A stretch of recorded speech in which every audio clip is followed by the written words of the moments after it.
chào mọi người. Hôm nay thì hai chị em mình sẽ có một chuyến đi cho một nơi biển xanh, hoàng hôn rất đẹp, đó chính là Phú Quốc. Thông cảm tại vì bây giờ còn quá sớm cho nên là còn đang ngắn ngủ mọi người. Mình ra sân bay cũng từ rất là sớm, loay hoay từ lúc khuya đến bây giờ ngủ quá cho nên là tinh thần chưa được ổn định. Phải công nhận là nhà ga T3 rất là đẹp luôn đúng không? Không thua gì các nước bạn ha, rất là hiện đại.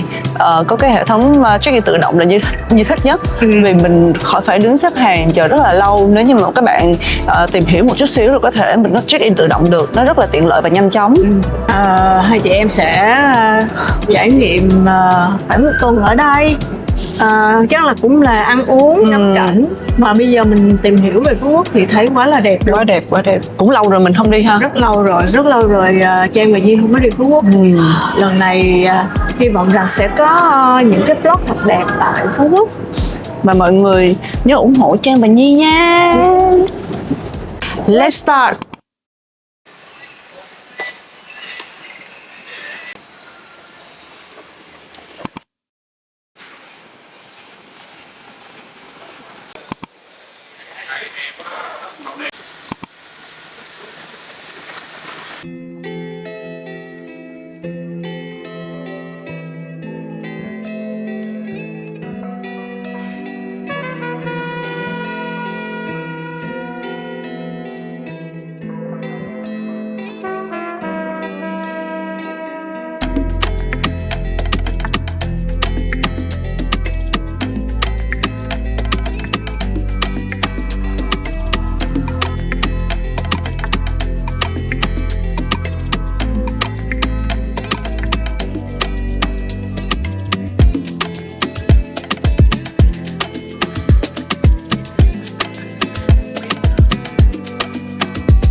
Hồi nãy lúc mà mình tới á là mình vào cái bên tòa bên kia check in tòa bên kia hồi sáng là cái đó là tòa đầu tiên đúng không? Còn cái đó là là tòa mới.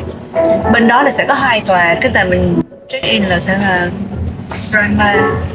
Đằng sau cái đó nó sẽ có một tòa Brahma hả? Tòa đầu tiên là Brahma. Đối diện là tòa Brahma. Là tòa đầu tiên. Còn vô sau tòa đó nữa là tòa Sekunda. Còn cái tòa mình đang ngồi đây nè, tòa Terza là mới nhất. Là tòa này là mới nhất và sẽ có một cái vibe khác với 2 tòa bên kia. Để thấy mấy bạn là nó private hơn đúng không? Mình thấy cái không gian đúng là khác bên kia ha. Mình đi vô mình cũng sẽ cảm nhận được cái đó. 2 cái tòa bên kia là mình sẽ coi được có hoa. Với lại ở đây cũng coi được nhưng mà nó trực diện hơn. Kia trực diện hơn là coi pháo hoa với lại cầu hôm á. Sao mình thấy á. Bên đó là trực diện hơn. Cái ba bên kia là sôi động rễ trung, kiểu như ngắm cảnh nhiều. Còn bên này là dạng nghỉ dưỡng hơn một xíu nhưng mà vẫn đẹp. Đúng rồi, cũng là dạng exclusive á. Exclusive.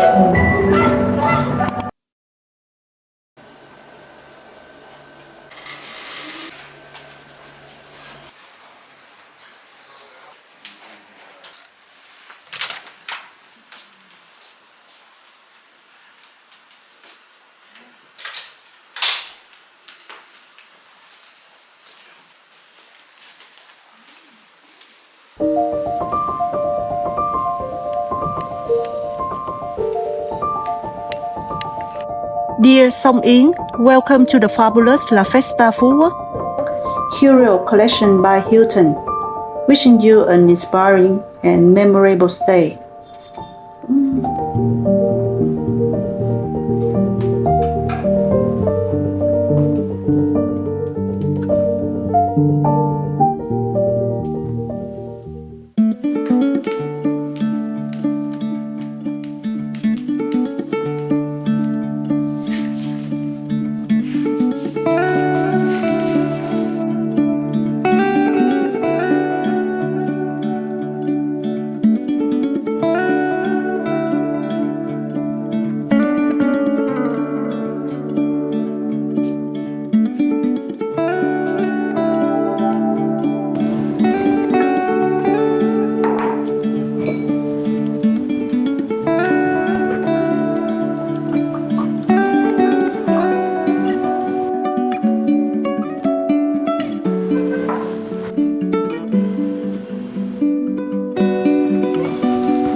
Đây phòng ngủ.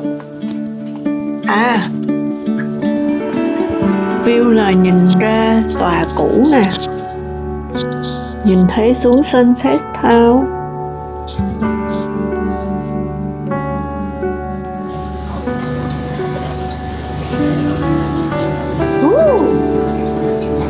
Mà xem pháo hoa buổi tối là cũng đẹp nè.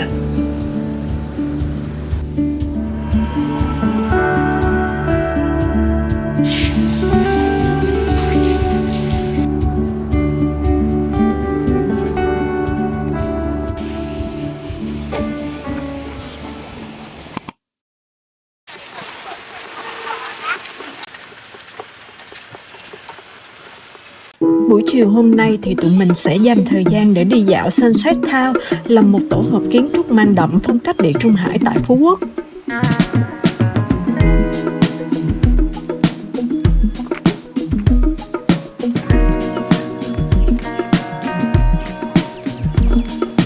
Tại khách sạn sẽ có buggy chở tụi mình đi dạo các điểm chụp hình check-in nổi tiếng ở Sunset Town, và mọi người hãy đi tầm chiều chiều sẽ có ánh nắng vàng nhẹ là đẹp nhất.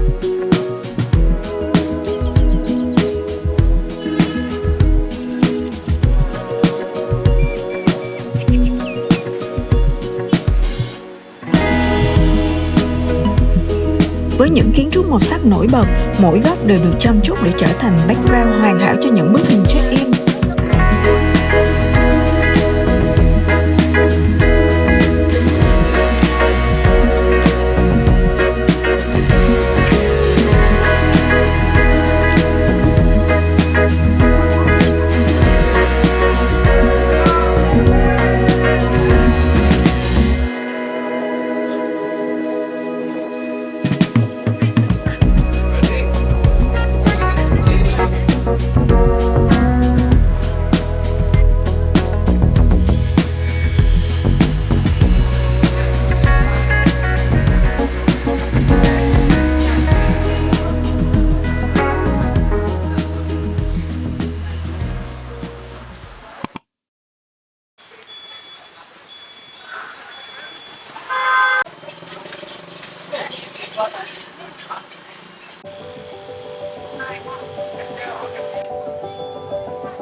Món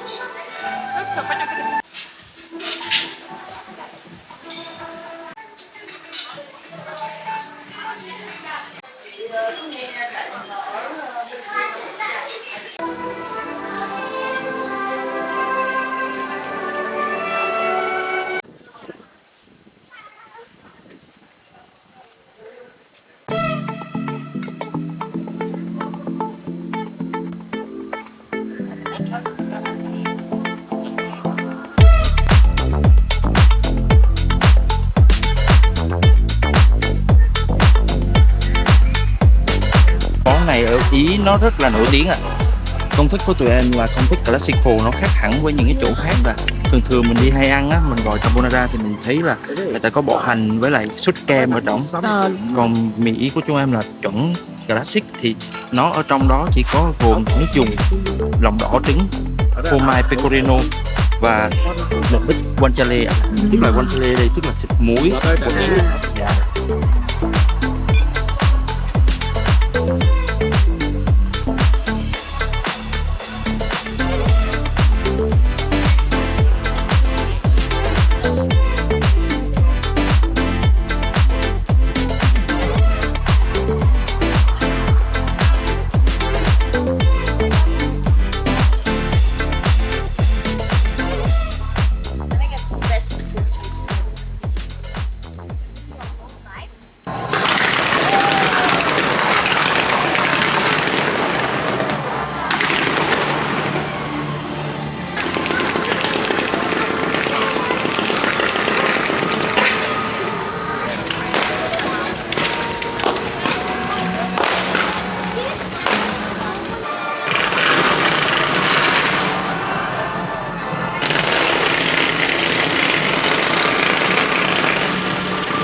Our heroes will find true love.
Lát nữa đi ăn sáng xong rồi đi vòng vòng khách sạn con.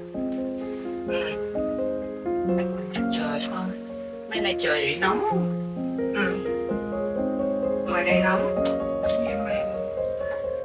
Nhưng mà anh đến sáng ngoài đây cũng đẹp á, không có bị rách bạc. Không bị, hình như là nó bị anh thấy nó không có bị bạc quá. Lâu rồi quay lại hết cũng nhiều cái để khám phá ghê. Quá trời đẹp luôn, đẹp quá luôn á.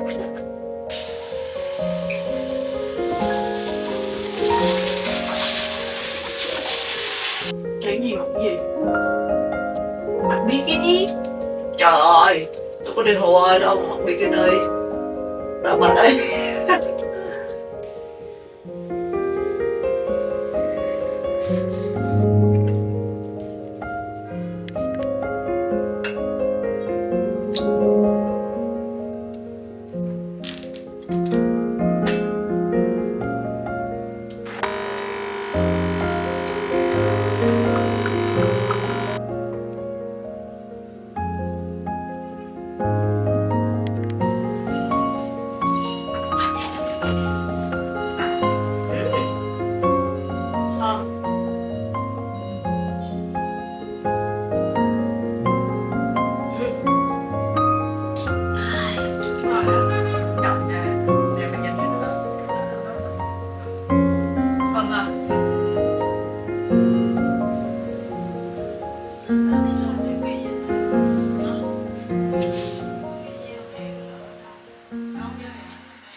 Phân khu mới này của La Festa Phú Quốc Curio Collection by Hilton được xây dựng xoay quanh một câu chuyện về cặp đôi nghệ sĩ trẻ và họ đã đi du ngoạn khắp nơi trên thế giới và dừng lại ở bờ biển Amalfi của Ý.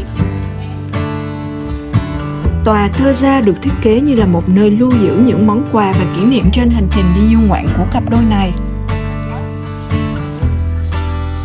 Tất cả những điều đó đã tạo nên một bộ sưu tập phòng nghỉ dưỡng đầy chất nghệ sĩ, riêng tư, giàu sáng tạo và mang nhiều nét đặc trưng của hòn đảo Phú Quốc.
chị em mình cũng tranh thủ ra ngắm biển một xíu, mà đường ra biển cũng khá là gần. Khi đi ngang qua con đường nội khu thì có rất là nhiều nhà hàng thiết kế khá xinh.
Vì muốn khám phá nhiều hơn từng ngóc ngách ở Sussex Town nên chị em mình đã quyết định thuê một chiếc xe điện để có thể đi được nhiều nơi hơn.